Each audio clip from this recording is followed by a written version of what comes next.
The Miami Dolphins are currently 7-3, sitting atop the AFC East behind the most electric offense in the NFL. Tyreek Hill is currently on pace to break the NFL single-season receiving record.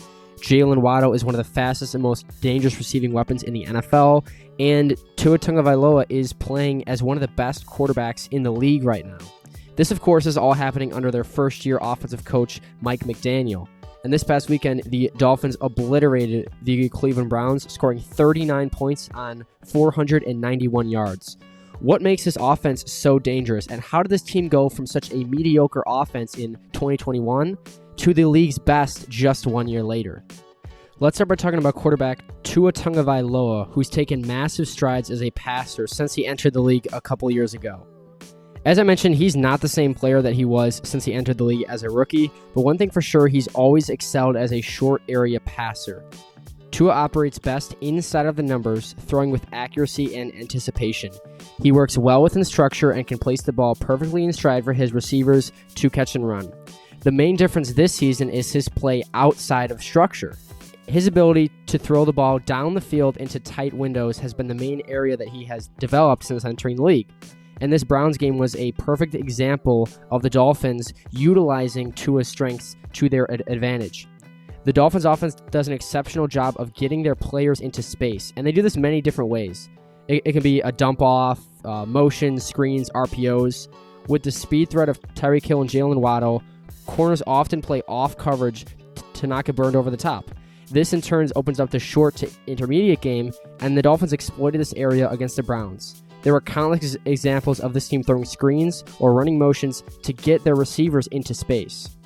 This team's main source of offense against the Browns was throwing the ball, but something that they did exceptionally well was explosive running behind Jeff Wilson and Raheem Mostert. Week to week, this is not the best running game as they rank 29th in total yards, but they were averaging 7 and 8 yards a carry, which against any defense is going to open up the play action game. And that's the other point about this Dolphins running game, is that week to week it is not the best, but they run the ball just enough to keep defenses honest in the play action game. And this team runs a ton of play action. So against the Browns, when you're running the ball for 5, 6, 7 yards a carry, that'll open up those linebackers are going to step up onto the line of scrimmage to open up the deep shots down the field, which I think is a really underrated part about this Dolphins offense.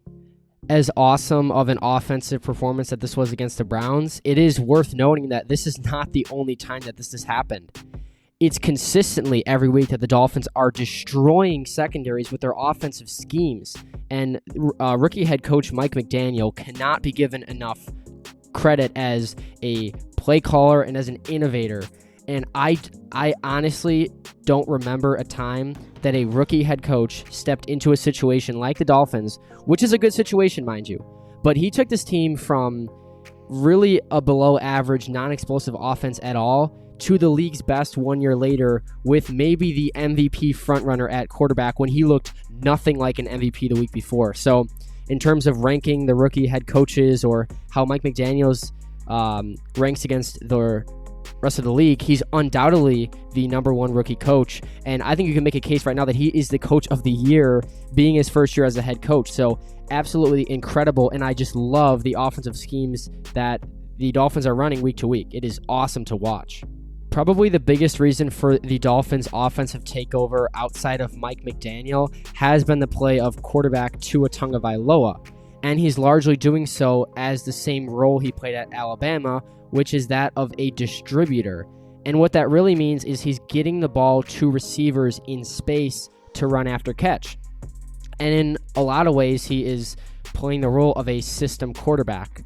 Now, that has more of a negative connotation to it, but what a system quarterback really refers to is a lack of mobility or a lack to create offense outside of structure. And I think that stands true with Tua Tagovailoa, and why, in my opinion, he can't really be in that front-runner discussion for the MVP. He's certainly in the conversation, but if we take the MVP as it is definitionally as the most valuable, the question is not, is Tua playing at a high level and is he executing the offense? No.